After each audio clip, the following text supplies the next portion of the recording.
Assalamualaikum warahmatullahi wabarakatuh.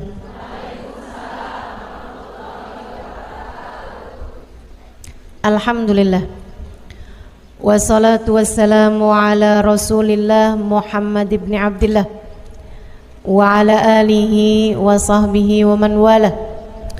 Subhanaka la ilma lana illa ma 'allamtana innaka antal alimul hakim. Rabbi syrah li sadri wa yassir li amri wahlul 'uqdatan min lisani yafqahu qawli, amma ba'du. Baik, sebelum kita mulai, kita akan baca niat belajar bersama-sama. Mudah-mudahan ilmunya nanti sekali lagi jadi ilmu yang manfaat buat kita sekalian. Bismillahirrahmanirrahim. Nawaitu ta'allum wa ta'lim wan naf'a wal intifa' wal mudzakarah wat tadhkir wal ifadah wal istifadah wal hidza 'ala tamassuk bi kitabillah wa sunnati rasulillah sallallahu alaihi wa alihi wa sallam wa du'a ilal huda wa dilalata alal khair ibtigha'a mardati wa qurbih wa thawabih wa husnil khatimah ma'al lutfi wal afiyah wa salahil aqibah birahmatika ya arhamar rahimin. La hadratin Nabi Muhammad sallallahu alaihi wasallam wa alihi washabihi azwaji wa dzurriyyati wa ahli baiti wasallim wa jamil anbiya wal mursalin wal kulli ajma'in. Anallahu yaghfir lahum wa yarhamhum wa ya'li darajatihim fil jannah wa yanfa'una barakatihim wa asrarihim wa anwarihim wa ulumihim wa nafaatihim fid din wa dunya wal akhirah. Al-Fatihah, baca bersama-sama. A'udzu billahi minasy syaithanir rajim. Bismillahirrahmanirrahim. Alhamdulillahi rabbil alamin, arrahmanir rahim, maliki yaumiddin. Iyyaka na'budu wa iyyaka nasta'in. Ihdinas siratal mustaqim, siratal ladzina an'amta 'alaihim ghairil maghdubi 'alaihim waladdallin. Amin. Taqabbalallahu minna wa minkum, taqabbal ya karim. Alhamdulillah, teman-teman, saudari-saudariku sekalian yang saya muliakan, hari ini saya ingin membahas kisahnya Sahibul Baqarah di surat Al-Baqarah, tentu saja, gitu ya. Yang nama Al-Baqarah itu loh, dari mana sih sebenarnya, gitu kan? Nah, itu insya Allah mudah-mudahan. Al-Baqarah itu artinya apa? Sapi betina, pada tahu ya? Gimana ceritanya? Pokoknya tentang sapi deh yang pasti. Bukan tentang gajah pastinya. Sebab kalau tentang gajah adanya di surat Al-Fil, gitu kan? Tapi kisah selengkapnya seperti apa tentang Sahibul Baqarah itu tadi, insya Allah kita akan pelajari. Mudah-mudahan Allah karuniakan kepada kita ilmu yang bermanfaat, waktu yang berkah, ilmu yang menjadi cahaya bagi kita sekalian, insya Allah, dalam kita menghadapi kehidupan di atas muka bumi ini. Dan semua kisah-kisah yang ada dalam Al-Quran adalah merupakan ibratan li ulil albab, merupakan pembelajaran bagi orang-orang yang mau berpikir. Semoga kita menjadi salah seorang di antara mereka. Baik, teman-teman sekalian, jadi ceritanya seperti ini nih, teman-teman sekalian. Ada seorang saudagar kaya raya di sebuah kampung yang dekat dengan kampungnya Nabi Musa alaihi salam. Saudagar kaya ini nggak punya anak, tapi kaya raya, nggak ada orang kaya lebih kaya daripada dia. Dan bersama dengan kayanya dia juga pelit. Jadi akhirnya ada saudagar kaya ini pelit bener dia itu. Dia nggak punya anak, dia juga nggak punya istri. Teman-teman saya sekalian, hidupnya sebatang kara. Dia cuman punya satu orang aja keponakan yang khidmah sama dia ini, si keponakannya ini kerja sama dia juga gitu. Si keponakan ini Cuman seperti yang tadi saya sampaikan, pelitnya nauzubillah. Akhirnya kemudian si keponakan ini nungguin. Dia bilang nggak apa-apa deh, saya kerja sama dia capek-capek, dia bayar dikit nggak apa-apa. Saya setiap kali bayangin orang ini kebayang Paman Gober. Ingat gak? Ibu-ibu masa kecil baca itu gak sih? Apa namanya? Donald Bebek ya. Donald Bebek punya paman pelitnya nauzubillah ya. Namanya Paman Gober. Tapi kayanya luar biasa juga gitu. Nah ini nih si Paman Gober nih. Si Paman Gober, si saudagar kaya ini. Sehingga sekalian si keponakannya ini, oke nggak apa-apa deh, sabar-sabar aja saya akan hidmah, saya akan baik-baik sama dia gitu. Saya dibayar sedikit nggak apa-apa, saya sabar-sabar aja. Dia juga udah tua ini. Ntar begitu dia mati, saya dapat warisannya.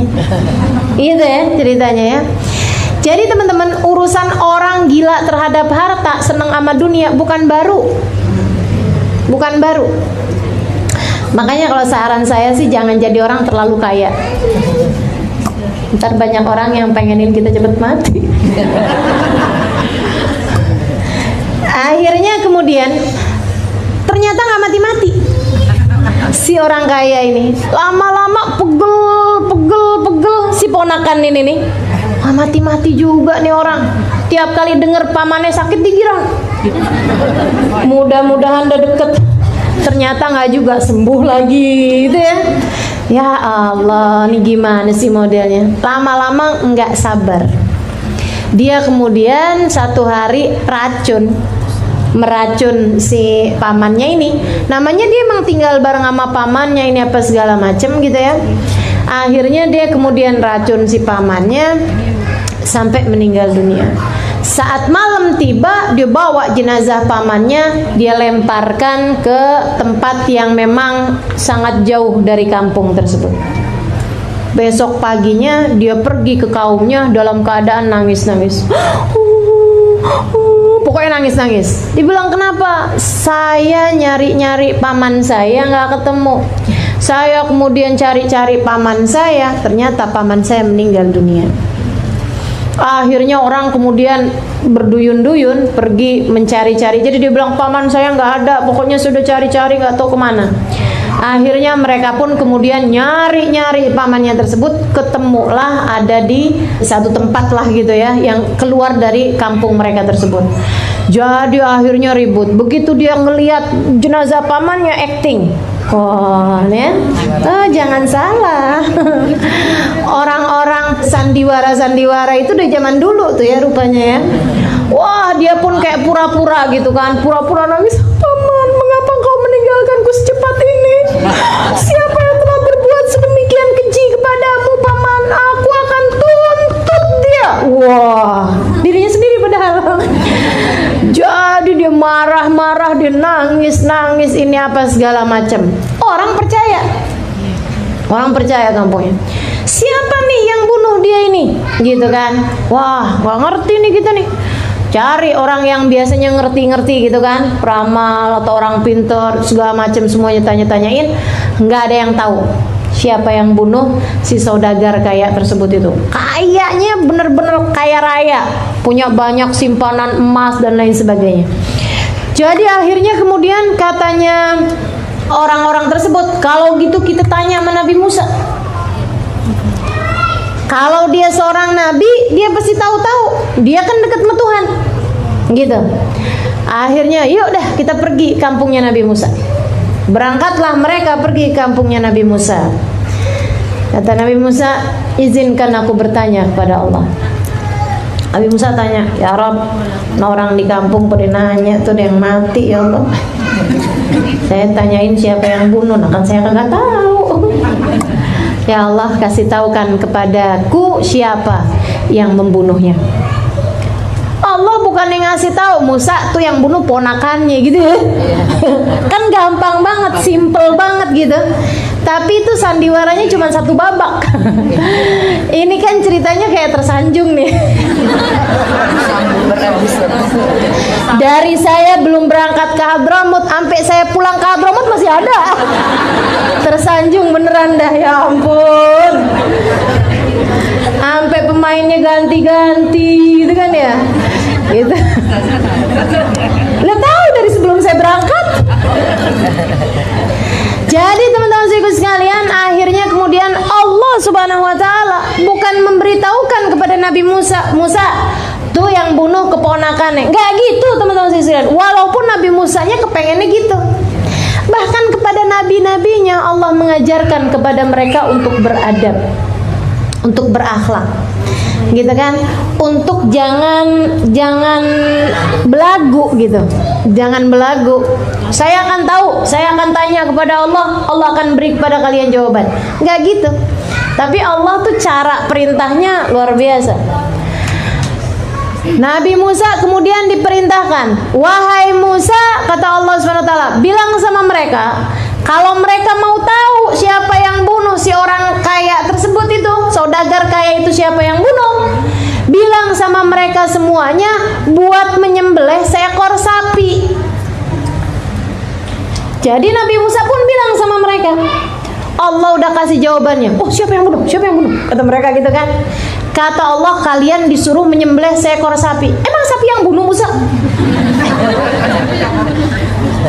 Kata Nabi Musa, bukan, tapi kalian harus menyembelih seekor sapi. Atattakhiduna huzwa? Oh, kamu bercanda nih Musa.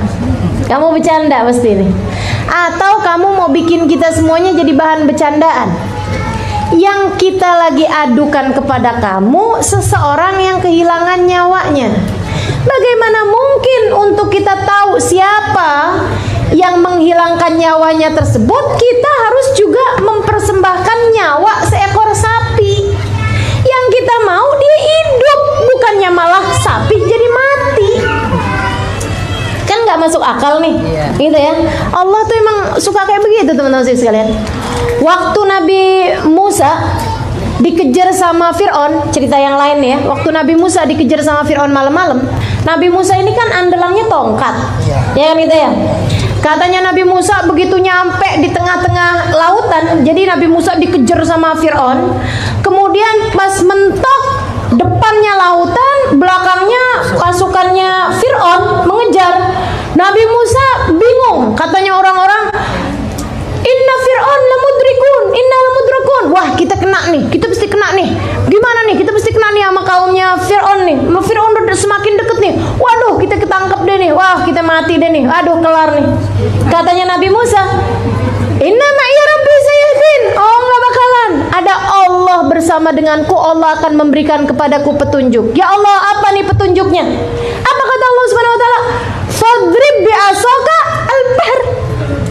Wahai Musa, pukulkanlah dengan tongkatmu tersebut lautan. Yang salah Fir'aun, yang dipukul lautan. Allah nggak bilang pukulkan dengan tongkatmu itu kepalanya Fir'aun. Masuk akal? Iya. Bener apa enggak? Iya. Begitu Fir'aunnya datang jeblak gitu ya. Pantas gitu ya? Enggak gitu.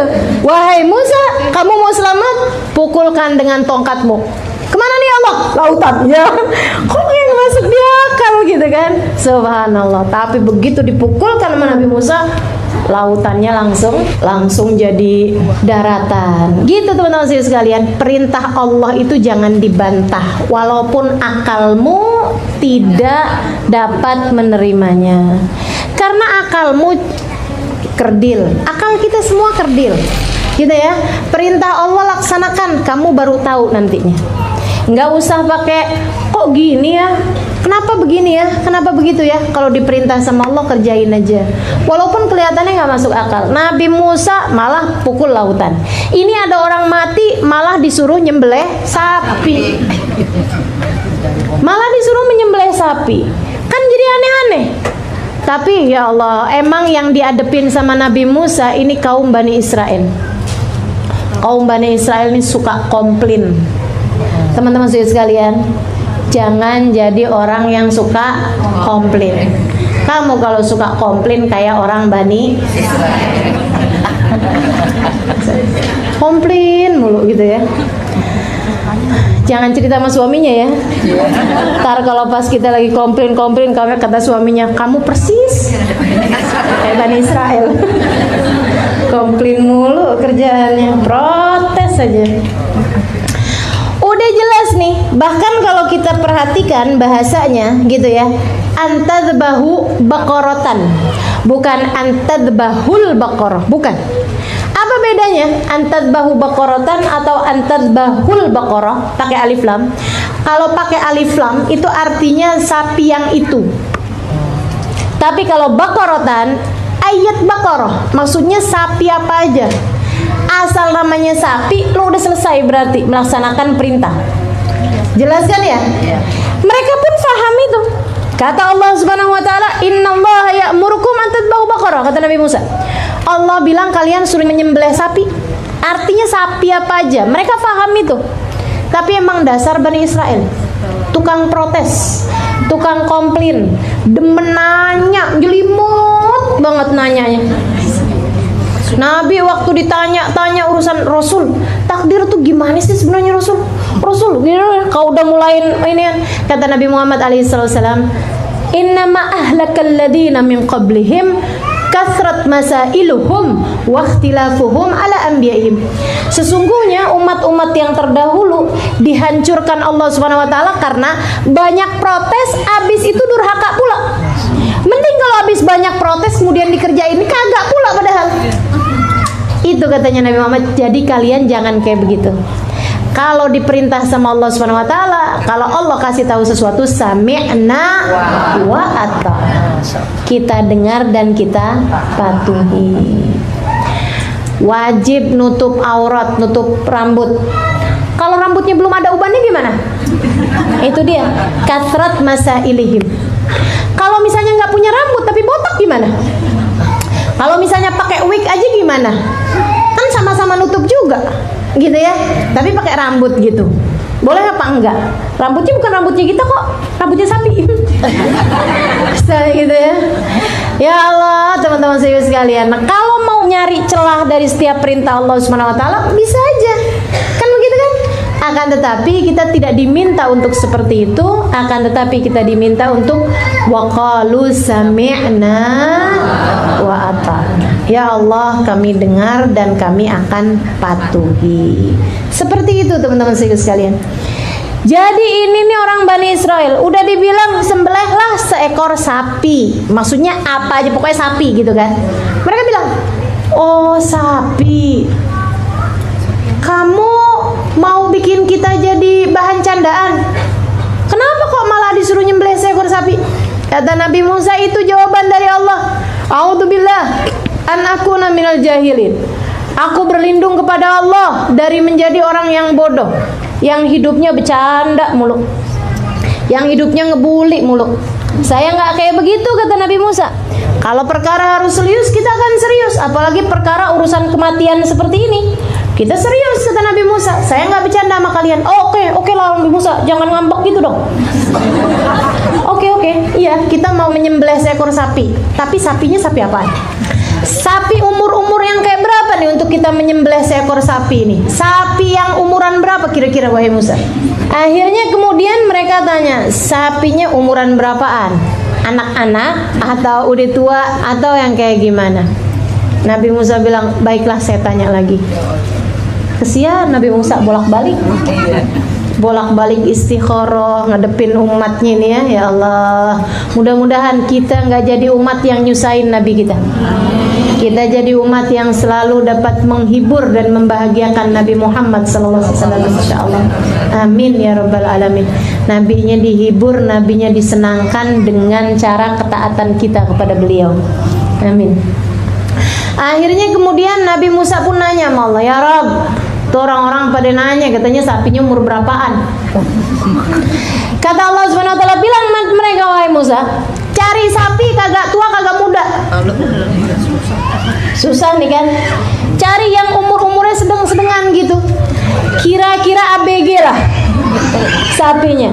Awanun baina dzalik, tengah-tengahan, enggak tua, enggak juga anak-anak. Artinya kan remaja, kan begitu ya?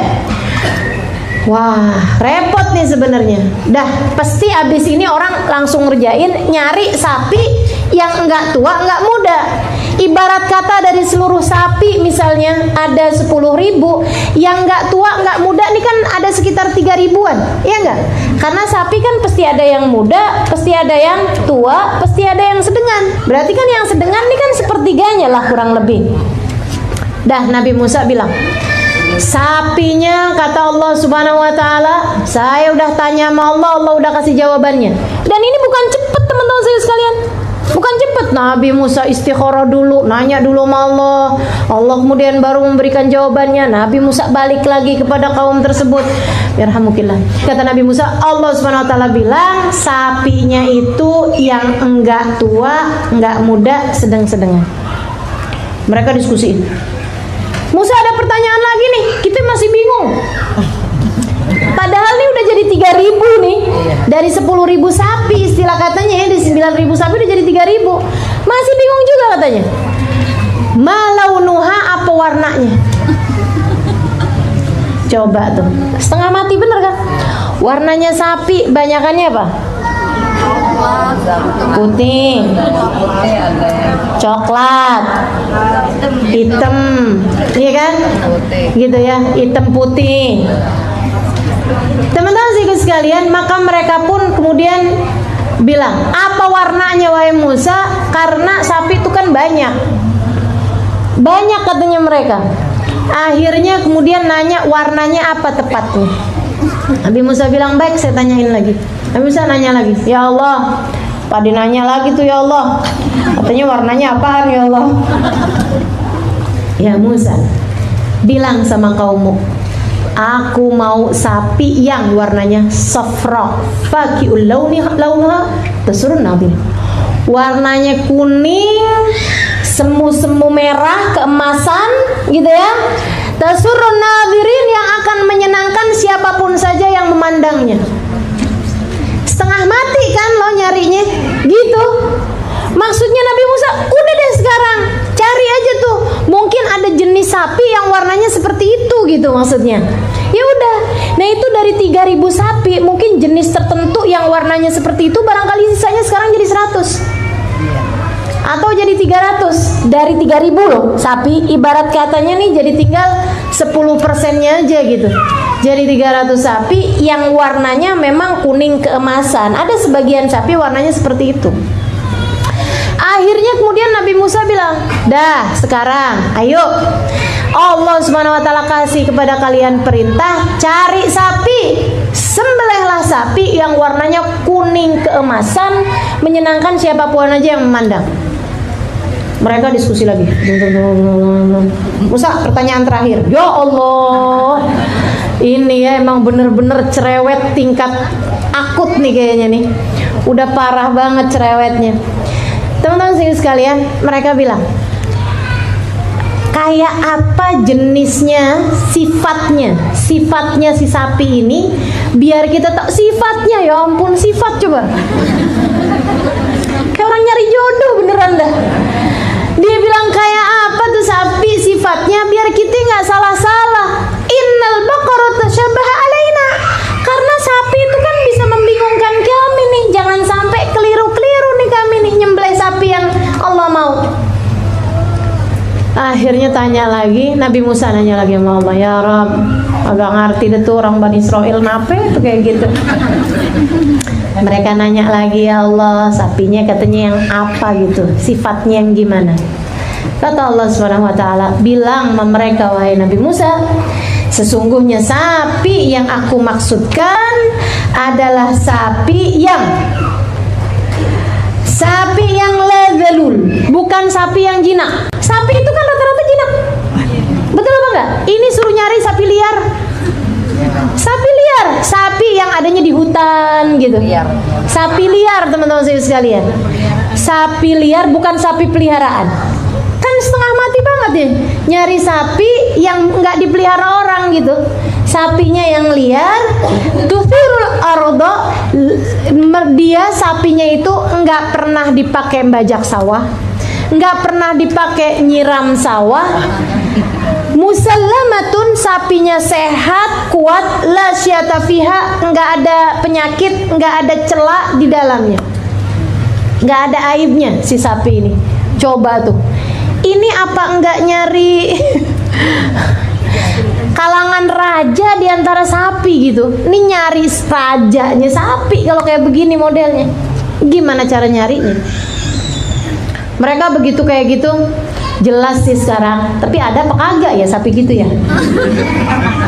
Katanya mereka gitu. Ini masalahnya sekarang udah jelas Nabi Musa. Cuman masalahnya ada apa enggak? Kata Nabi Musa, kalian udah tanya, kalian yang beresiko untuk mencarinya. Ya udah dah kita nyari. Mereka pun berpencar, pergi ke berbagai macam kampung mencari sapi tersebut. Teman-teman saudaraku sekalian saya muliakan, 10 tahun sebelum itu ada seorang lelaki soleh bersama dengan seorang istri yang soleh, bersama dengan seorang anak bayi yang soleh. Maksudnya anak bayi yang, ya kalau emak bapaknya soleh, solehah kan anaknya juga soleh, ya enggak? Anak yang amin. Saya nggak lagi ngedoain anaknya, saya lagi ngasih tahu gitu kan. Ini bapaknya soleh, ibunya solehah, anaknya ya soleh lah, anak soleh ceritanya, tapi masih bayi gitu. Si bapak sangat sayang sama istrinya, sangat sayang sama anaknya. Dia selalu aja, dia kerjaannya pergi ke hutan nyari kayu bakar, dia jual, kemudian uangnya dia pakai untuk beli makanan, kemudian dia pun bagi kepada anak dan istrinya makanan tersebut. Terus seperti itu. Satu waktu si bapak ini dia sakit. Sebelum dia benar-benar nggak bisa berdiri, nggak bisa jalan, dia bawa anak sapi yang dia punya, satu-satunya harta yang dia punya. Dia bawa hartanya itu, anak sapi itu, dia punya uang dibeli anak sapi ceritanya. Sebelum dia benar-benar nggak bisa bangun deh gitu ya, udah sakitnya udah parah tapi yang dia masih bisa jalan gitu. Dia bawa uangnya, dia pergi ke pasar beli anak sapi kecil, anak sapi. Dia kemudian pergi ke hutan. Dia bilang, ya Allah, saya adalah seorang laki-laki yang sepertinya akan segera berangkat menujumu ya Allah. Saya ingin meninggalkan sesuatu buat istri dan anak saya ketika saya meninggal dunia nanti. Tapi saya nggak punya apa-apa ya Allah. Saya miskin, kau tahu itu. Saya cuman punya anak sapi ini. Ya Allah, jagakan anak sapi ini untukku. Aku titipkan ia padamu. Oh, ini ya, ini kan.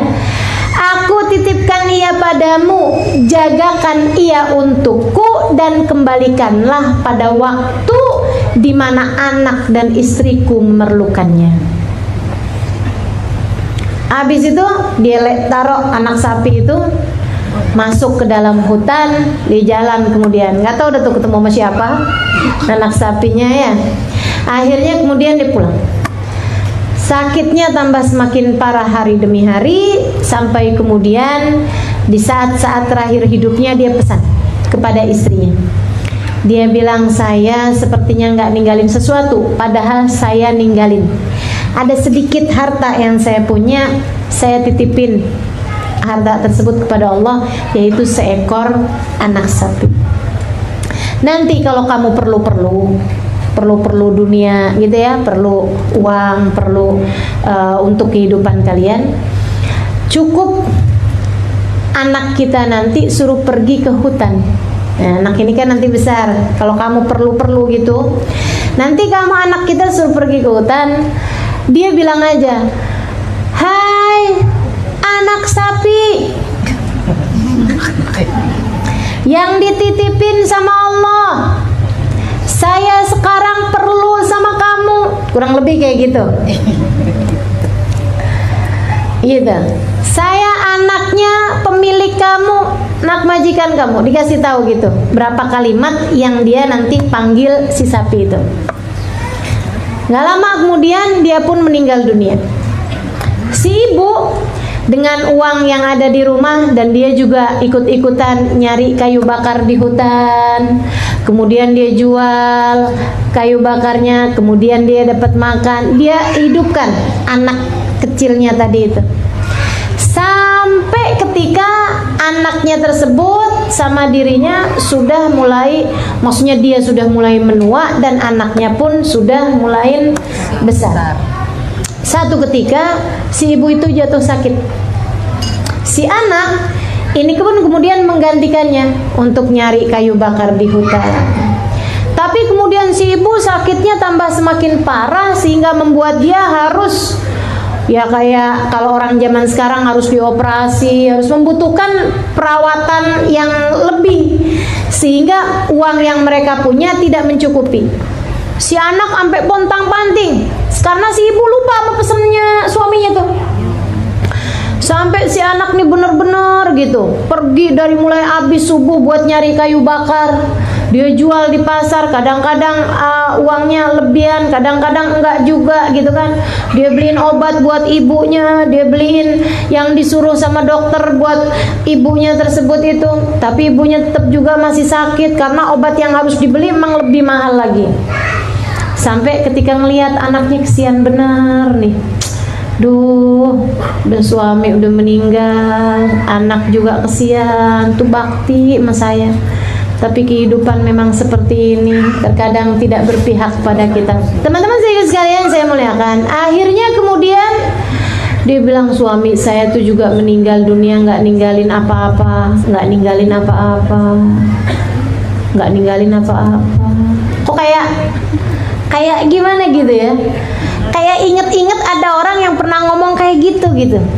Terus ingatlah dia sama ucapan suaminya, saya meninggal dunia nih kayaknya nggak ninggalin apa-apa, padahal saya meninggalkan untukmu sesuatu.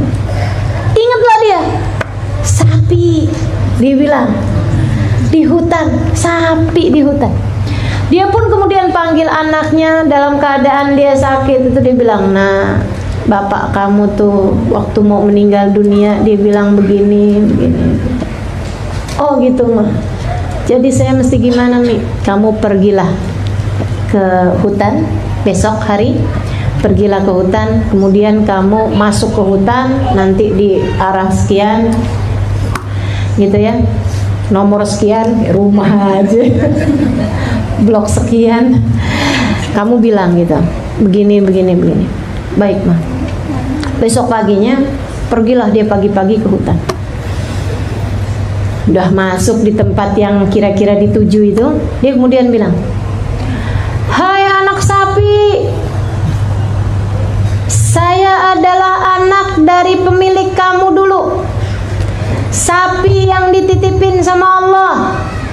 Kami sekarang memerlukanmu, kembalilah kepada pemilikmu. Dia dengerin, kagak ada suara-suara. Hai anak sapi, tambah kenceng. Dia dengerin, nggak lama kemudian kedengeran, krok, krok, krok. Sapi datang. Gimana sih bunyinya sapi? Krok, krok, krok gitu, nggak asik ya? Sapinya ya datang, sapinya. Wow, cakepnya tuh sapi. Sapinya itu kelihatan umurnya nggak tua nggak muda. Sapinya tersebut kelihatan warnanya kuning keemasan yang menyenangkan siapapun yang melihat. Sapinya itu teman-teman saya sekalian, sapi liar, nggak pernah bajak sawah, nggak pernah mengairi sawah, benar-benar sehat, sempurna, nggak ada celah, nggak ada aib, nggak punya luka di tubuhnya. Sapi yang disebutkan oleh Allah Subhanahu wa taala untuk dibunuh kepada si Bani Israil. Akhirnya kemudian dia pun datang. Jadi rupanya si sapi itu tiap kali ada orang deket lari dia kabur. Tapi hari itu subhanallah, bukannya kabur, dia malah yang deketin si anak tersebut. Kemudian malah dengan mudahnya si anak itu naik di atas sapi itu. Pulanglah mereka berdua. Semua kebaikanmu dibayar Allah Subhanahu wa taala. teman-teman sekalian, kesolehanmu, keistiqomahanmu dalam ibadah, kebaikan apapun yang kamu lakukan akan Allah bayar tunai di dunia sebelum kelak di hari akhirat. Nggak usah takut jadi orang baik. Kalau jadi orang baik nih kena tipu mulu. Itu bukan baik, itu bodoh. Beda ya antara orang baik sama orang bodoh, beda tipis. Nah itu, jadilah orang baik, jangan jadi orang bodoh, kan begitu. Jadi teman-teman sekalian, jangan lelah untuk menjadi orang baik. Jangan lelah untuk menjadi orang baik. Sebab kebaikanmu akan dibayar oleh Allah Subhanahu wa taala. Dunia sebelum akhirat. Enggak usah khawatir. Enggak ada yang pergi, enggak ada yang pergi. Walaupun misalnya kamu buat baik sama orang, orangnya jahatin kamu, kelihatannya kayak sia-sia gitu kan. Oh, enggak ada yang sia-sia. Nanti Allah akan bayar. Nanti Allah akan bayar. Ada orang lain yang akan berbuat baik padamu. Tenang aja, nanti ada orang lain yang berbuat baik kepadamu. Sama halnya dengan Allah juga bayar kejahatan, teman-teman sekalian. Allah bayar kejahatan. Seperti kejahatan ponakan yang bunuh ini nih, yang bunuh pamannya tadi itu. Siapa nama pamannya? Paman Goger. Ya, saya nggak sebut namanya, saya nggak tahu, nggak disebutin pula di kitab-kitab. Jadi teman-teman sekalian saya muliakan, nggak akan ada yang pergi. Semua kebaikan, semua keburukan hanya akan dibayar tunai oleh Allah Subhanahu Wa Taala. Tinggal kamu pilih, mau andi bayar segala kebaikan-kebaikan atau mau andi bayar segala keburukan-keburukan. Kita yang mesti pinter-pinter. Hidup ini udah baik aja deh, baik aja. Semua yang kamu lakukan di atas muka bumi ini seperti meneriakkan kalimat-kalimat dalam sebuah gua. Kamu cantik. Apa kedengerannya? Kalau kamu jelek nggak mungkin. Pasti gemanya kamu cantik, kamu cantik, kamu cantik, kamu cantik. Kan gitu ya? Semakin banyak kamu sampaikan kebaikan, semakin banyak pula yang kemudian kembali padamu. Innal hasanat bi asyri amsalihha. Kata Nabi Muhammad, sungguhnya kebaikan 10 kali ganda minimalnya 10 kali ganda, teman-teman saya sekalian, minimal.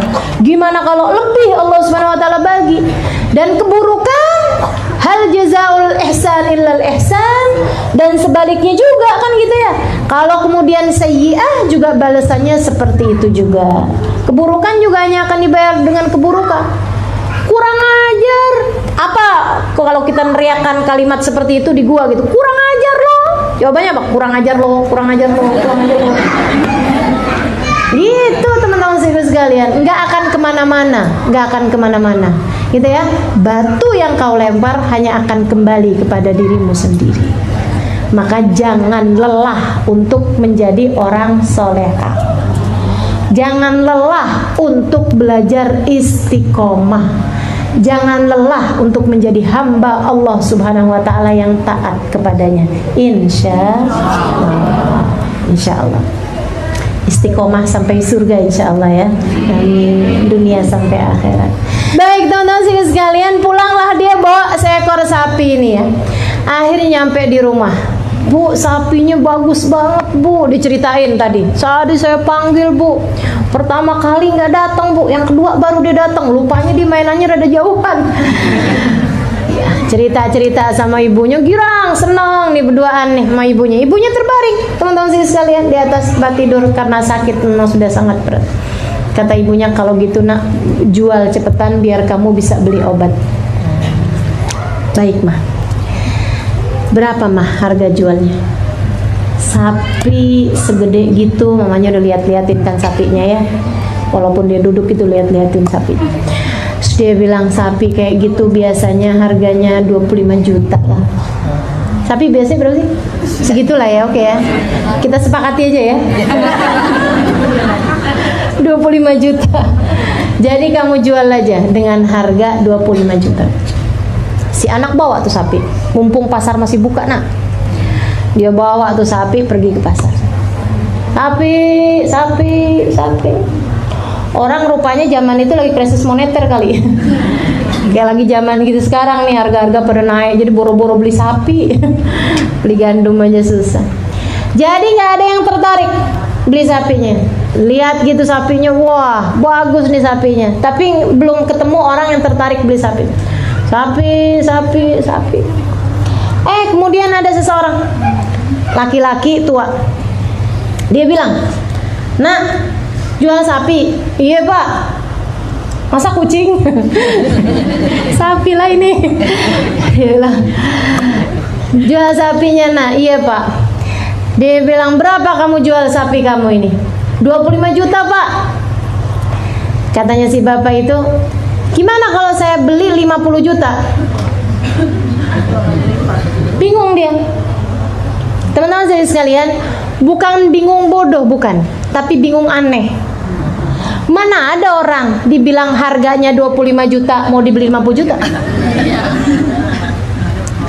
Nggak ada orang kayak begitu. Yang ada 25 juta 20 aja deh. Kan begitu ya? Atau 15 gimana? Atau kayak ibu-ibu 25 10 aja deh. Nawarnya nggak tanggung-tanggung. Ya Allah.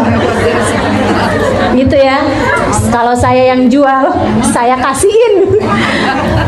"Ustazah, ini madunya berapa?" 130. "Ustazah, 70 aja deh, saya kasih aja." Nawar kagak. Untung gak ada yang kayak gitu sama saya. Jadi teman-teman sekalian, ini harganya 25 juta gitu istilah katanya ya. Dia nawar 2 kali lipat, 50 juta aja deh. Boleh nggak kalau saya beli 50 juta? Dia nggak jawab, bukan karena anak bodoh, bukan, tapi justru karena ia anak yang sangat pandai. Kok aneh sih? Gitu. Jadi dia bilang, "Tunggu, kalau gitu saya harus tanya dulu sama ibu saya." Bukan karena bodoh teman-teman sekalian, tapi justru karena anak yang sangat pandai. Ini aneh nih, kenapa bisa begini nih? Dia adalah anak yang sudah dikenalkan oleh ibunya bahasa-bahasa pertanda. Kalau apa-apa kamu mesti sadar nih, ada bahasa pertanda nih. Kalau kamu mau pergi ke satu tempat, tiap kali mau jalan ke sana kesleo. Tiap kali mau jalan ke sana kesandung. Tiap kali mau jalan ke sana ada apa gitu yang terjadi. Pahami bahasa pertanda, Allah nggak mau kamu pergi ke sana. Kan begitu tuh. Jadi kita itu mesti ngerti bahasa pertanda gitu. Jadi dia bilang, "Oh ini aneh nih. Kalau gitu saya mesti mohon petunjuk." Nah kalau kita dapat pertanda, kita mesti dapat petunjuk, kan begitu ya. Mesti ada orang yang kita tanya kalau kita nggak ngerti pertanda itu apa gitu. Dia menjadikan petunjuknya dia adalah ibunya. Karena dia tahu ibunya adalah seorang perempuan yang sangat solehah, seorang perempuan yang dekat dengan Allah. Teman-teman sekalian, semua dari kita bodoh, dan hanya Allah lah zat yang maha tahu. Maka kebodohanmu akan perlahan-lahan hilang jika kamu dekat sama Sang Maha Tahu. Kamu yang bodoh akan berpengetahuan jika kamu dekat sama Sang Maha Tahu. Kalau kamu nggak dekat sama Sang Maha Tahu, kemudian kamu merasa berilmu, itu namanya bukan pandai tapi sok tahu. Jadi dia kemudian bilang, "Saya mau bilang dulu dah sama ibu saya." Pulanglah dia ke rumah sambil bawa-bawa sapinya itu. Sampai di rumah dia bilang, "Gimana Nak?" kata ibunya. "Ada yang mau beli sapi kita?" "Sudah laku belum sapi kita?" "Belum mah, belum laku. Belum ada yang tertarik, hanya satu orang aja tertarik, tapi aneh nih mah." "Kenapa gitu aneh?" Saya bilang, dia nanya, "Kamu jual sapinya?" Saya bilang, "Iya." Dia nanya, "Berapa kamu jual?" Saya bilang 25 juta. Dia bilang, "Boleh nggak saya beli 50 juta?" Ibunya perempuan solehah yang mengerti bahasa pertanda. Ibunya adalah seorang perempuan solehah yang sangat bijaksana. Ini saya bayangin kalau emaknya kagak ngerti, dia bakalan bilang sama anaknya, "Lo mau jual 25 juta, ada yang nawar 50 juta, ya kasih. Lo mau bikin malu mati, malu lagi sakit juga gitu ya." Saya bayangin nih kalau emaknya yang model kita nih begini guys. Untung ya, cerita Allah tuh nggak kayak gitu teman-teman sekalian. Ibunya ngerti bahasa pertanda. Ibunya kemudian bilang, "Kalau gitu iya deh Nak, iya deh, dah istikharah nanya sama Allah, iya dah. Kamu pergi, kemudian kamu bilang, sapinya saya jual dengan harga 50 juta. Sekarang kalau ada orang nanya, sapinya kamu jual dengan harga 50. Berangkatlah dia pergi ke pasar lagi. Dia nyari-nyari orang yang tadi tuh, nggak ketemu. Nyusahin ya. Nggak ketemu tuh yang orang tadi. Ketemu lagi sama orang lain lagi. Jual nak sapinya? Iya pak. Berapa nih kamu mau jual sapi kamu? 50 juta. Oh, saya sih mau nih belinya 100 juta. 2 kali lipat. Saya harus tanya dulu sama ibu saya. Aneh kan? 50 juta ditawarnya 100 juta, 2 kali lipat lebih mahal gitu. Akhirnya kemudian dia bilang, saya mau pamit dulu, mau balik dulu ke ibu saya. Nanti bapak jangan jauh-jauh ya pak, di sini aja. Pulang ke ibunya. Bu, kok aneh lagi ya bu? Saya sekarang bilang 50 juta, orang bukannya bilang enggak masuk akal, sapi segini doang harganya 50 juta. Tapi dia malah bilang gitu, saya berani belinya dengan harga 100 juta. Kata ibunya, wah ini bukan orang nak, ini malaikat Allah SWT. Malaikat Allah SWT. Sekarang gini, kamu pergi lagi ke pasar, kamu bilang harga sapinya 100 juta. Kalau ada orang nawar lagi dengan lebih mahal, tanya sama dia berapa seharusnya kami jual sapi ini. Gitu. Mestinya berapa sih harganya? Gitu. Tanya sama dia. Ibu saya kirim salam, tanya, bilangin seharusnya kami jual sapi ini dengan harga berapa. Akhirnya kemudian si anak itu pun pergi lagi ke pasar. Sapi. Nyari orang tadi, kagak ada. Nggak ada tuh orang. Waduh, ini susah bener nih jual sapi, ini modelnya begini. Akhirnya kemudian sapi. Ada lagi yang datengin dia. Dia bilang, kamu jual nak sapinya? Orang lain lagi. Dia bilang, iya. Berapa kamu jual? 100 juta.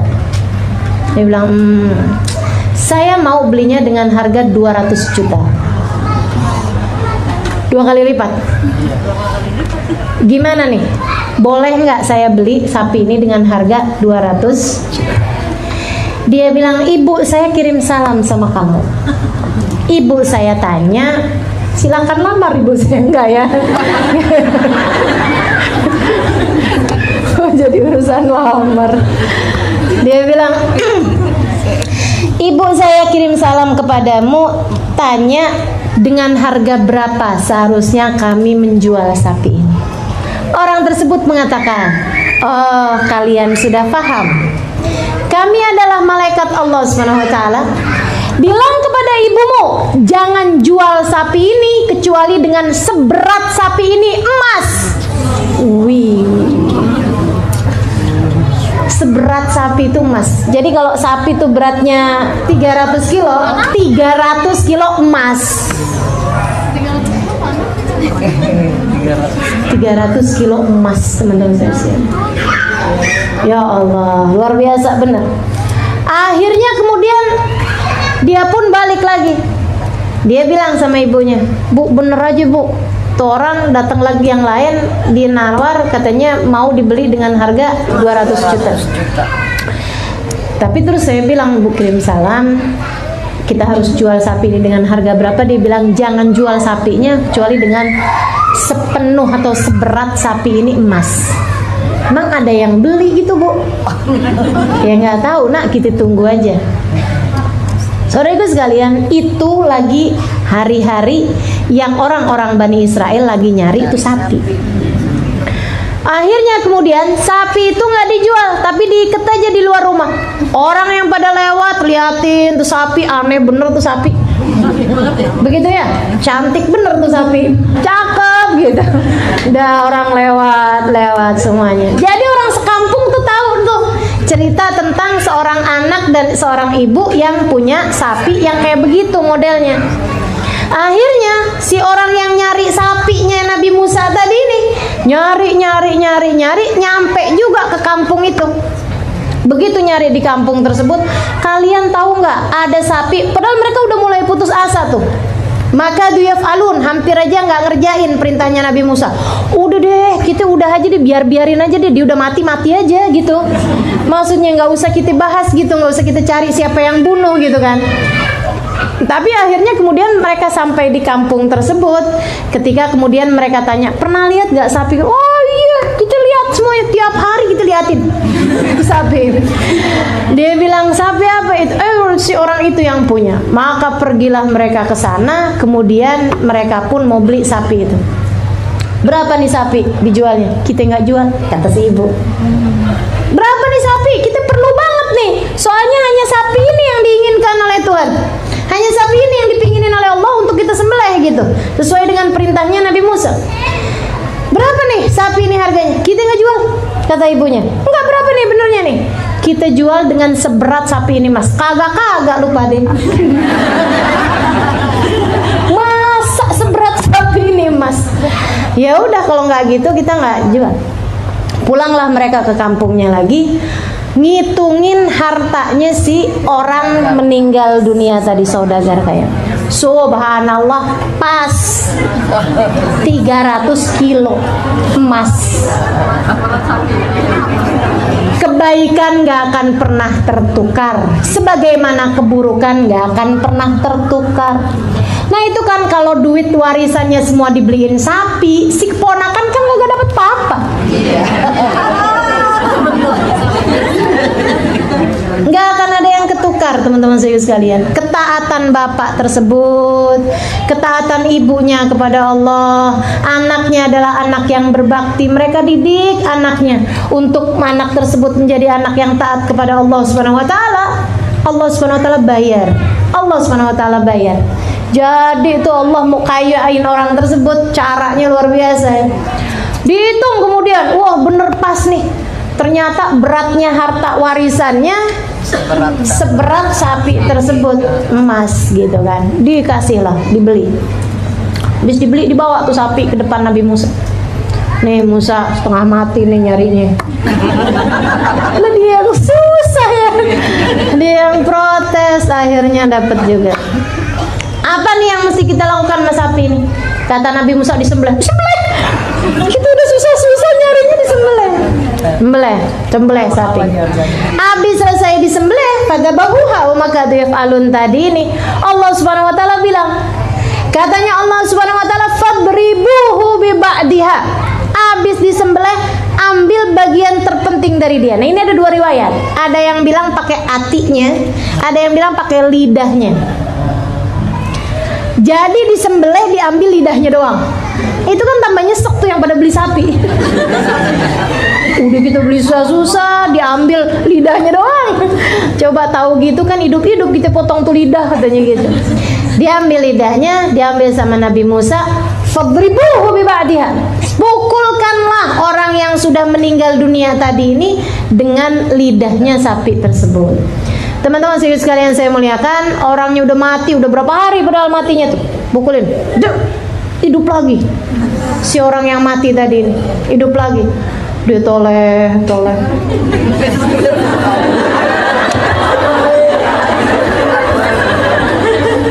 Makanya jangan bayangin, jadi ngeri sendiri. Habis dia noleh. Ditanya sama kaumnya, kamu meninggal dunia kenapa? Dibunuh. Dia bilang, diracunin saya, dibunuh. Siapa yang bunuh kamu? Katanya kaumnya. Dia lihat. Dia ketakutan nih si ponakannya tuh. Dia bilang, ponakan saya yang bunuh saya karena ngarepin warisan saya. Padahal warisan udah gak ada juga. Habis itu dia habis kayak begitu, balik lagi meninggal dunia lagi. Wah, kemudian si ponakan tadi ini juga harus dibunuh karena nyawa dibalas nyawa kan begitu. Jadi teman-teman sekalian, dianya mati, si orang tersebut yang kemudian si ibu sama anak itu yang kemudian jadi kaya raya. Tapi kaya raya pada orang yang benar selalu berbeda dengan kaya raya pada orang yang nggak punya takwa. Kan gitu ya. Seindah-indah harta ketika berada di tangan orang bertakwa, teman-teman sekalian, dan sebinasa-binasa harta ketika ia berada di tangan seseorang yang tidak bertakwa kepada Allah Subhanahu wa taala. Jadi harta yang nggak bagus gitu. Jadinya kan ya itu orang tadi itu ya yang meninggal dunia dalam keadaan diracun itu kan karena dia pelit, makanya dia sampai dibunuh sama ponakannya. Nah, ketika kemudian berada di tangan perempuan soleha, berada di tangan anak yang soleh, ada begitu banyak tetangga-tetangga ikut merasakan hartanya.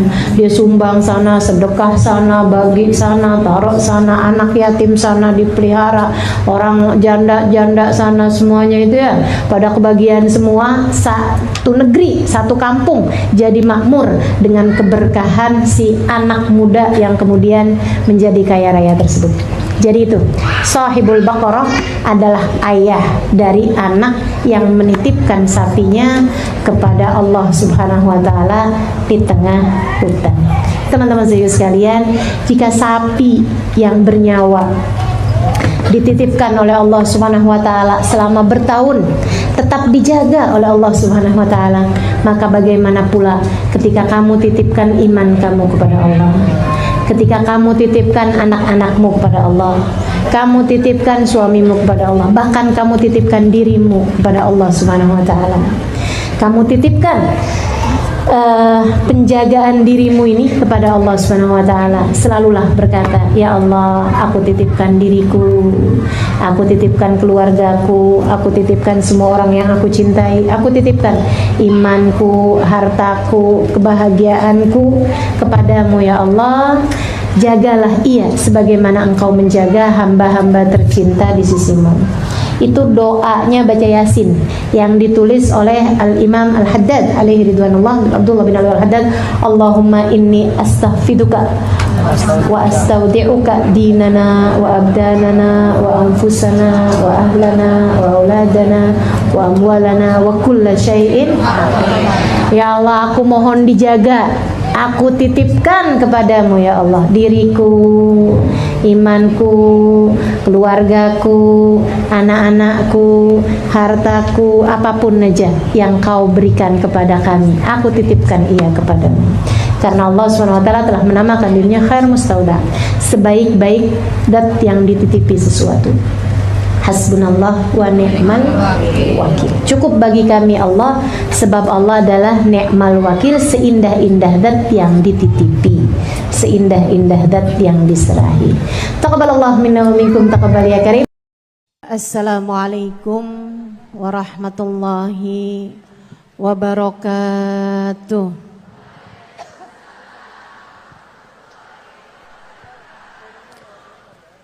Alhamdulillah, wassalatu wassalamu ala Rasulillah Muhammad ibn Abdillah wa ala alihi wa sahbihi wa man wala.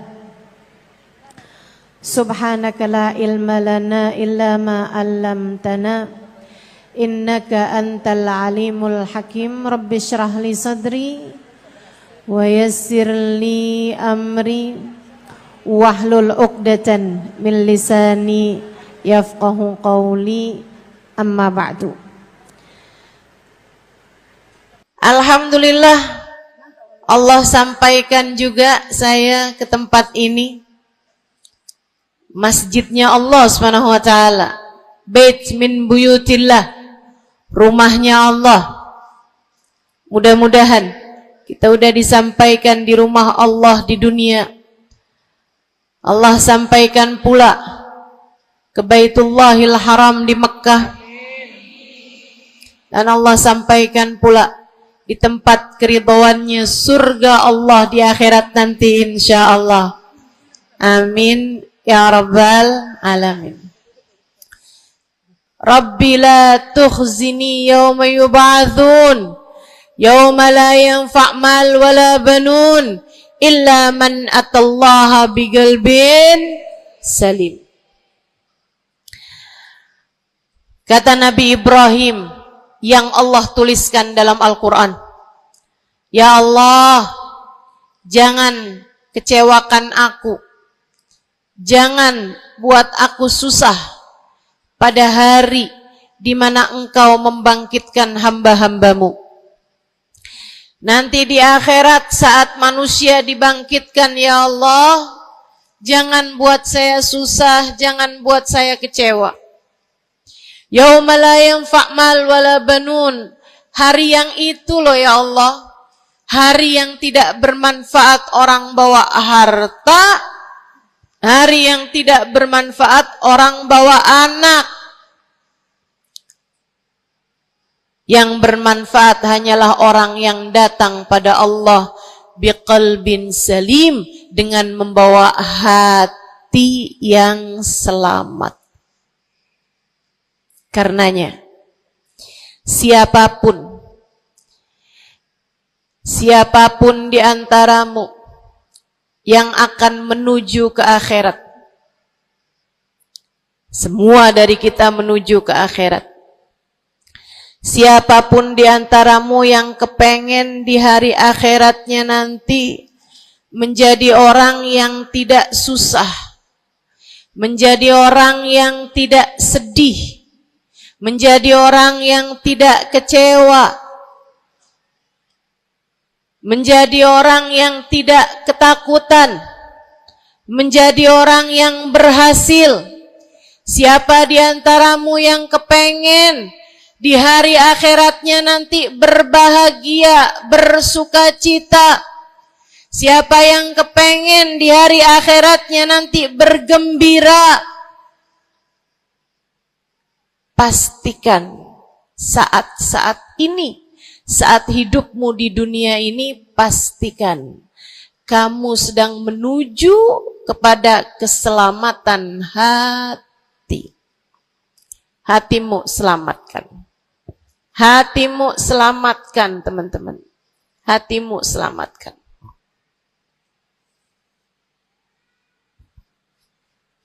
Semoga Allah karuniakan kepada kita selamatnya hati, insya Allah. Amin. Semoga Allah menyelamatkan hati kita semua. Semoga Allah menyelamatkan hati kita semua. Nabi kita Muhammad menyebutkan dalam salah satu hadisnya,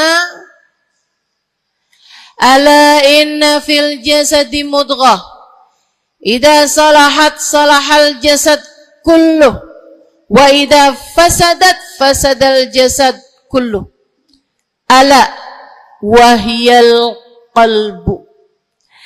Kata Nabi, ketahuilah sungguhnya dalam diri manusia terdapat segumpal darah.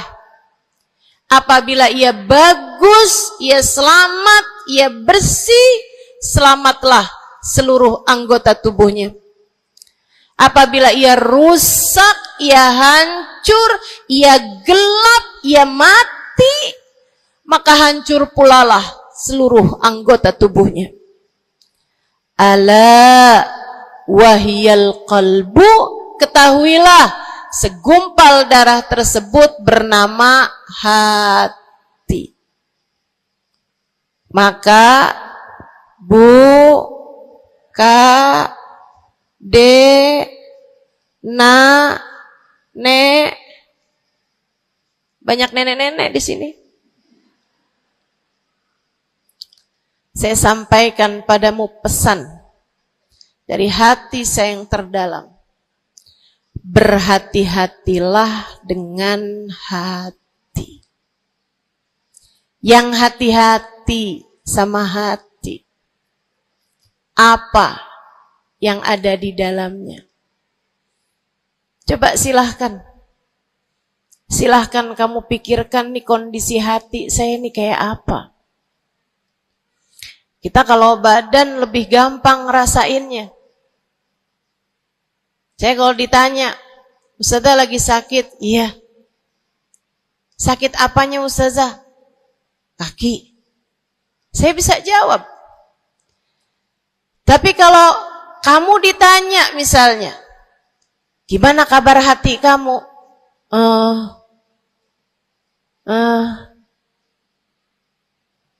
Gimana kabar hatimu? Sehatkah? Sakitkah? Atau bahkan sakaratul maut? Hatimu bercahayakah? Gelapkah? Atau bahkan mati? Bagaimana kabar hatimu, teman-teman? Bagaimana kabar hatimu? Innallaha la yanzur, kata Nabi Muhammad dalam hadis yang lain. Innallaha la yanzur ila suwarikum wala ila absyarikum, walakin yanzur ila qulubikum. Sungguhnya Allah tidak melihat kepada badan kalian. Allah tidak melihat kepada warna kulit kalian. Allah nggak peduli hidung kamu mancung ataukah pesek. Allah nggak peduli kulit wajahmu mulus ataukah berjerawat. Allah nggak peduli kamu tinggi ataukah pendek. Allah nggak peduli warna kulitmu semacam apa. Yang Allah Subhanahu wa taala lihat, yang Allah Subhanahu wa taala perhatikan adalah hatimu. Adakah ia mulus? Adakah ia penuh dengan penyakit-penyakit? Yang Allah pandang darimu adalah hatimu. Nih, sekarang saat kamu duduk sama rata di tempat ini, teman-teman. Meskipun ada yang lebih tinggi, ada yang lebih rendah, tapi kita duduk nih sama-sama di tempat ini nih. Nilaimu di mata Allah bukan seberapa dekat jarak antaramu dengan saya. Nilaimu di mata Allah bahkan bukan bergantung dari jam berapa kamu datang. Ketika kamu sama rata duduk di tempat ini, yang Allah pandang darimu adalah hatimu. Sedang berada di manakah saat ini? Yang duduk di tempat ini sembari mikirin ntar pulang enaknya makan apa ya?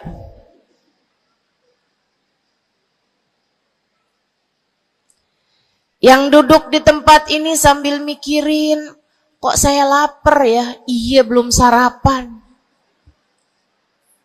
Gara-gara buru-buru, takut nggak kedapatan tempat duduk.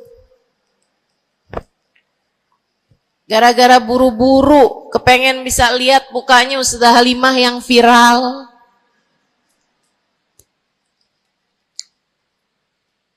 Hatimu. Allah melihat darimu, nilaimu di hadapan Allah. Nilaimu di hadapan Allah saat ini bukan bergantung dari seberapa awal kamu datang, bukan bergantung pada hal-hal yang lainnya, akan tetapi yang Allah lihat darimu adalah hatimu. Adakah Allah di dalamnya? Adakah Allah di dalamnya? Adakah Allah di dalamnya? Pun demikian dengan kamu saat sholat, pun demikian saat kamu sedang sedekah. Semuanya masalah hati, teman-teman. Semua masalah hati. Kata guru saya Sayyidil Habib Umar bin Hafid, al-madar kullal madar fi salahil gulub. Urusan segala urusan, sumber segala macam urusan, dasar segala macam urusan ada pada bagusnya hati. Kalau udah hatinya bagus, bagus semuanya. Kalau udah hatinya busuk, busuklah semuanya. Semoga Allah selamatkan kita dari busuknya hati. Semoga Allah selamatkan kita dari busuknya hati. Amin ya Rabbal Alamin. Dunia, akhirat, masalah semuanya ada pada hati. Karenanya yuk kita bahas, gimana sih caranya nyelamatin hati? Yang pertama, kalau kamu pengen tahu caranya nyelamatin hatimu, yang pertama,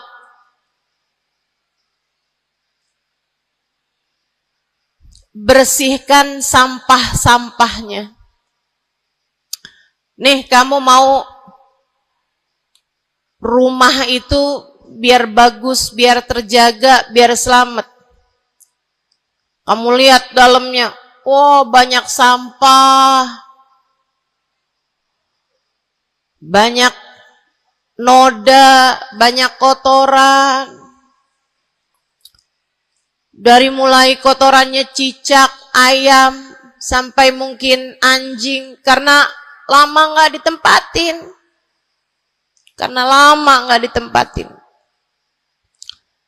Ada banyak di antara kita yang kondisi hatinya semacam itu. Sampah begitu banyak dalam hatinya.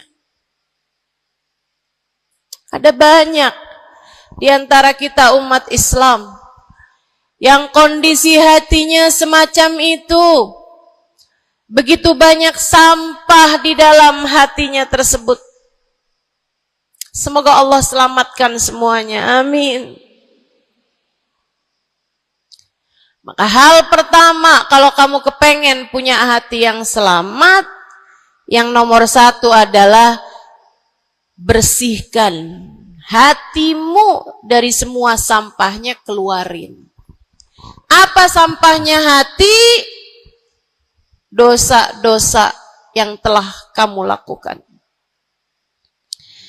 Idza aznabal abd nakat fi qalbihi nuqtah sauda. Kata baginda kita Nabi besar Muhammad, idza adnabal abad, ketika seorang hamba mengerjakan dosa, tertorehlah di dalam hatinya satu titik hitam. Sampahnya hati. Kamu tiap kali bikin dosa, dosa apa aja? Bukan hanya dosa besar, zina, bukan hanya dosa besar, minum minuman keras atau narkoba, bukan hanya dosa besar, judi atau riba, bukan hanya dosa-dosa besar. Kalau itu titik hitam yang sangat besar tertoreh di dalam hatimu itu. Bahkan dosa-dosa kecil, sekedar marah-marah sama suami atau ngambil uang suami. Gimana? Pernah? Rezeki istri solehah ustazah. Lagi mau nyuci, kelihatan. Alhamdulillah. Emang haram ya ustazah? Ya haram, bukan punya kamu. Kan katanya ada hak istri dalam harta suami. Iya betul kalau dia kasih. Kalau dia kasih, kalau nggak kasih, nggak halal juga. Bahkan dosa-dosa kecil, seperti melihat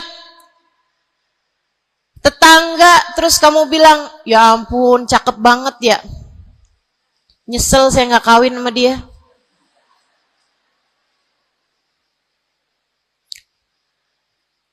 Dosa.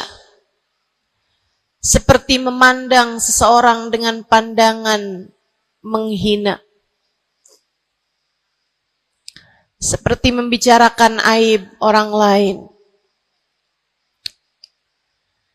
Setiap kali kamu berbuat dosa, apapun bentuk dosanya, satu titik hitam tertoreh di dalam hatimu itu. Ini istighfar wa tab. Musih. Kalau dia beristighfar, kalau dia bertaubat, dihapuslah titik hitam tersebut. Wa illa, kalau enggak, ya tetap aja ada. Kamu bikin dosa lagi, bikin dosa lagi, bikin dosa lagi, bikin dosa lagi. Enggak pernah istighfar, enggak pernah memperbaiki diri. Aurat tidak kamu tutup dengan baik. Sehingga akhirnya setiap kali kamu keluar dilihat oleh laki-laki yang bukan mahrammu. Satu titik hitam, satu titik hitam, satu titik hitam. Sampai terkadang hati seseorang dipenuhi dengan titik-titik hitam. Hatinya menjadi legam. Hatinya menjadi penuh dengan titik-titik hitam. Semakin bertambah lagi, jadilah karat. Jadilah karat. Kalau udah jadi karat, na'udzubillah. Ini yang Allah sebutkan di dalam Al-Quran. Kata Allah, kalla, a'udzubillahi minasyaitonirrajim, kalla, bal rana ala qulubihim bima kanu yaksibun, kalla, innahum an rabbihim yawma idin lamahjubun. Kalla, kata Allah, balran, ada karat di dalam hati mereka, tersebab dosa yang menumpuk tanpa pernah dimohonkan ampunan. Kalla innahum an rabbihim yawma idzin lamahjubun. Orang kalau hidup bawa karat hasilnya apa? Orang kalau hidup bawa karatnya hati hasilnya apa ya Allah? Kalla innahum an rabbihim yawma idzin lamahjubun. Orang yang hatinya punya karat, pada hari tersebut ia akan terhalang dari Allah Tuhannya.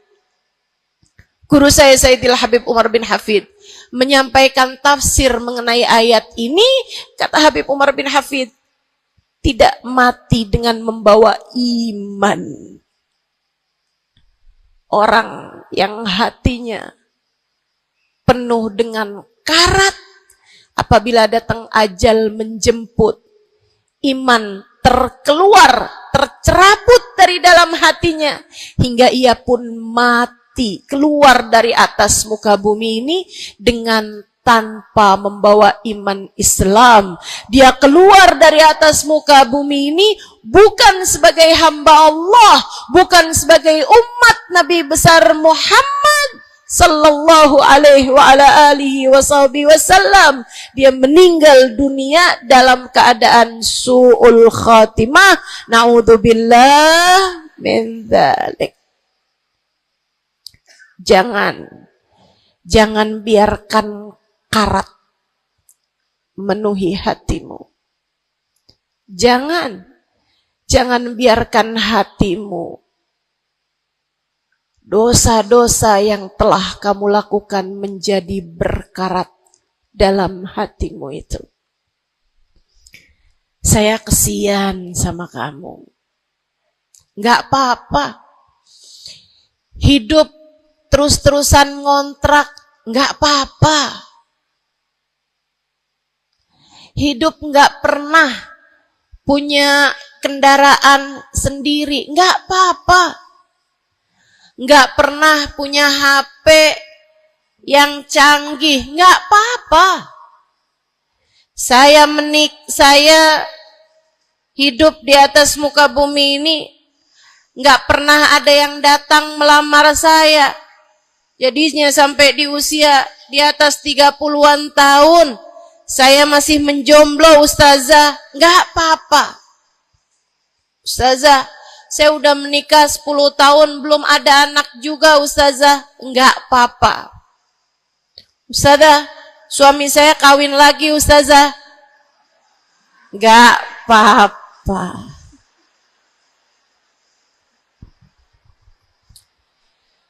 Hidup di dunia ini, apapun yang terjadi, semuanya hanyalah sementara. Kamu hanya perlu memastikan agar tatkala datang ajal menjemput, kamu punya modal. Dan modal utamanya yang nomor 1 adalah hati yang bersih. Hati yang selamat. Kamu bawa pulang menghadap Allah Subhanahu wa ta'ala bigalbin salim. Kamu bawa hati yang selamat. Insya Allah. Mati nggak bawa suami nggak apa-apa. Mati nggak bawa anak nggak apa-apa. Nggak bakalan jadi pertanyaan malaikat raqib atid. Tapi mati harus dengan membawa hati yang selamat. Mudah-mudahan Allah karuniakan. Mudah-mudahan Allah karuniakan. Saudaraku sekalian yang saya muliakan, maka bersihkan sampah-sampah dalam hatimu itu. Caranya gimana nih, Ustazah? Dosa-dosa saya emang udah banyak banget. Saya di masa muda, di masa remaja, bahkan sampai udah tua juga nih, bergelimangan dengan dosa demi dosa. Banyak dosa saya, Ustazah. Saya zaman muda berada dalam masa jahiliyah. Dosa, segala dosa saya kerjakan. Apa yang harus saya lakukan?